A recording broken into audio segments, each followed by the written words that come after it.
A 19-year-old woman floats face up in icy water for hours while an artist paints her. The lamps keeping the water warm go out. She doesn't say anything. By the time the artist notices, she's caught pneumonia. Her father threatens to sue. This isn't fiction. This is the true story behind one of the most famous paintings in history. The woman in that bathtub was Elizabeth Siddal. The painting was Ophelia.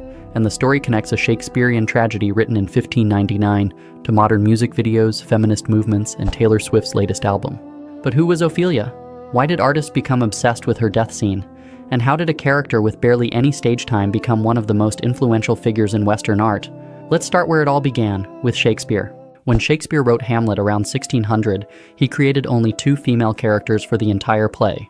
One was Queen Gertrude, the other was Ophelia, a young noblewoman trapped between 3 powerful men, her father Polonius, her brother Laertes, and her lover Prince Hamlet. From her very first scene, Ophelia gets warnings from every man in her life. Her brother Laertes tells her not to trust Hamlet's affections because a prince can't marry whoever he wants. He needs a political match. Her father Polonius goes further. He calls her a green girl and flat out forbids her from seeing Hamlet. He doesn't care that Hamlet has made holy vows to her. But she's not actually as passive as she seems. When Laertes lectures her about staying pure, she fires back with a sharp response. She tells him not to be like a hypocrite preacher who shows others the hard path to heaven while he himself walks the primrose path of dalliance, basically calling out his double standard. Act 3 brings the famous "Get thee to a nunnery" scene. Hamlet storms into her chamber and tears into her with verbal abuse. The word nunnery meant 2 things in Shakespeare's time, either a convent or a brothel. He's either telling her to become a nun or calling her a prostitute. When Ophelia lies about her father's whereabouts, Hamlet likely realizes that Polonius and King Claudius are hiding behind the curtains, spying on them. Angered by the deception and overwhelmed by his own grief and anger, he erupts. "I say we will have no more marriages." After he storms out, Ophelia mourns the prince she once loved with her famous line, "Oh, what a noble mind is here o'erthrown." Later, Hamlet stages the play within a play, The Mousetrap, to catch his uncle Claudius in his guilt over murdering Hamlet's father.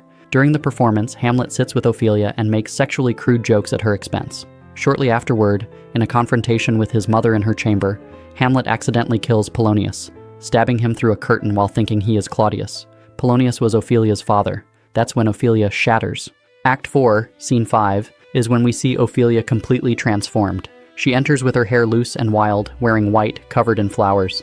She sings cryptic songs and distributes flowers to everyone at court. Each flower carries meaning. Rosemary for remembrance, pansies for thoughts, rue for regret, which was also used to induce abortions, violets for faithfulness, which she says withered all when my father died. She hands out fennel and columbines, symbols of foolishness and forsaken lovers. Modern scholars debate whether this is genuine madness or something more calculated. Her songs contain sexual innuendo she could never speak while sane. One verse goes, "Young men will do it if they come to it. By cock, they are to blame." Then comes the death scene, though we never see it. Queen Gertrude reports it to Laertes in Act 4, Scene 7, in what scholars call one of the most poetically written death scenes in literature. Ophelia climbed a willow tree hanging over a brook to hang flower garlands.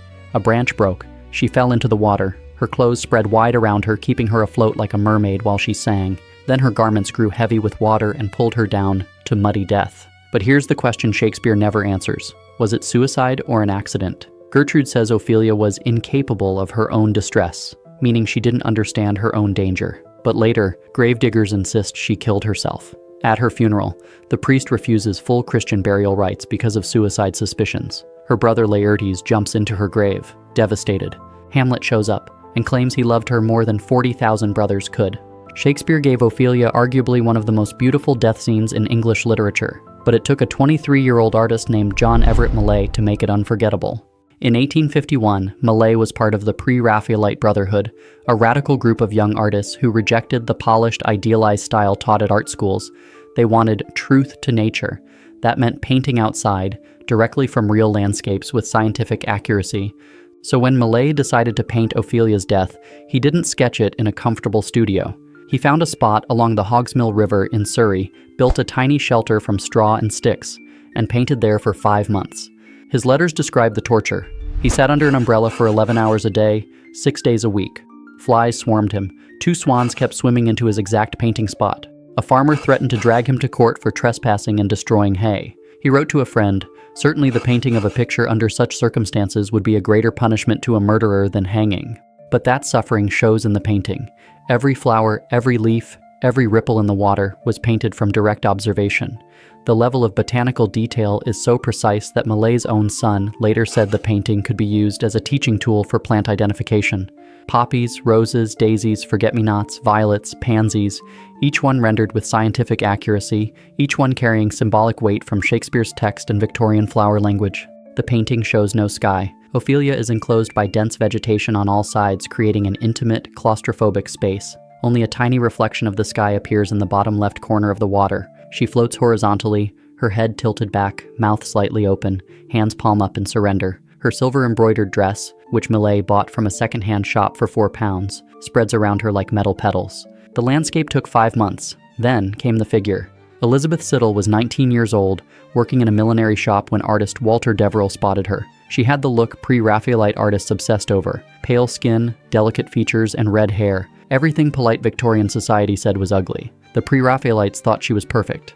Millais needed her to pose as Ophelia floating in water. So he filled a bathtub in his London studio, had her lie in it fully clothed in that silver dress, and put oil lamps underneath to keep the water warm.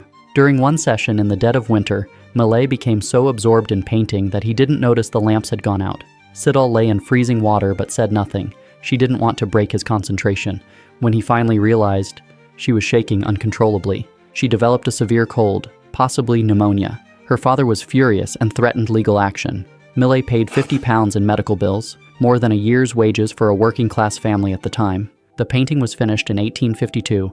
Art dealer Henry Ferrer bought it for 300 guineas before it even went to exhibition. When it showed at the Royal Academy, critics were mixed. The Times newspaper mocked Ophelia as looking soused in a weedy ditch and compared her to a dairymaid in a frolic. They said Millais had robbed the scene of its tragedy. Other critics praised the technical mastery. Art critic John Ruskin, the most influential voice of the era, called the execution exquisite, but complained about the English landscape instead of a Danish one. He called it a rascally wire-fenced garden. The painting's reputation grew slowly. By the early 1900s, it was recognized as a masterpiece. Japanese novelist Natsume Soseki wrote in 1906 that it was a thing of considerable beauty. Today, it hangs in Tate Britain and is valued at over £30 million. But what happened to Elizabeth? Her story became its own tragedy. She fell in love with artist Dante Gabriel Rossetti, but their relationship was turbulent. He was possessive and unfaithful. They didn't marry until 1860, after years of engagement. She had become an artist and poet herself, but her health never recovered from that freezing bathtub. She relied on laudanum, an opium-based painkiller. In 1861, she delivered a stillborn baby. In 1862, she died from a laudanum overdose at age 32 or 33. The death was ruled accidental, but many believed it was suicide. Rossetti burned her suicide note to ensure she could receive Christian burial. 7 years later, Rossetti had her grave exhumed to retrieve a book of poems he'd buried with her body.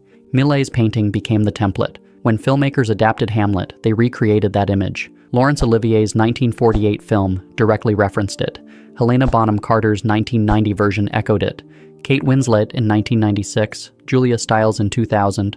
Every major Hamlet film returns to that floating woman in water, but Ophelia jumped beyond Shakespeare. In 2011, Lars von Trier's film Melancholia showed Kirsten Dunst floating in water in her wedding dress, a direct homage. The music video for Where the Wild Roses Grow by Nick Cave and Kylie Minogue recreated the pose exactly. The 2018 film Ophelia, starring Daisy Ridley, retells the entire story from her perspective. In 2022, K-pop group Red Velvet referenced it in their Feel My Rhythm video. In 2025, Taylor Swift's album The Life of a Showgirl features the painting as inspiration, with the single The Fate of Ophelia reimagining her story. Shakespeare never tells us if she killed herself or if it was an accident. Was she genuinely mad or performing madness as a form of protest? Did she have any control over her fate? These questions have no answers, which means every generation can project their own interpretation onto her. Contemporary artists continue reimagining her. Photographer Tom Hunter created The Way Home in 2000, Ophelia floating in a polluted urban canal after a rave, wearing cargo pants instead of a flowing gown. It's a commentary on modern youth culture, drug deaths, and how industrial landscapes replace pastoral ones. But the image is still instantly recognizable because Millais created such a powerful visual language. Thanks for watching. Please share your thoughts in the comments below, and don't forget to like, share the video, and subscribe to the channel for more content like this.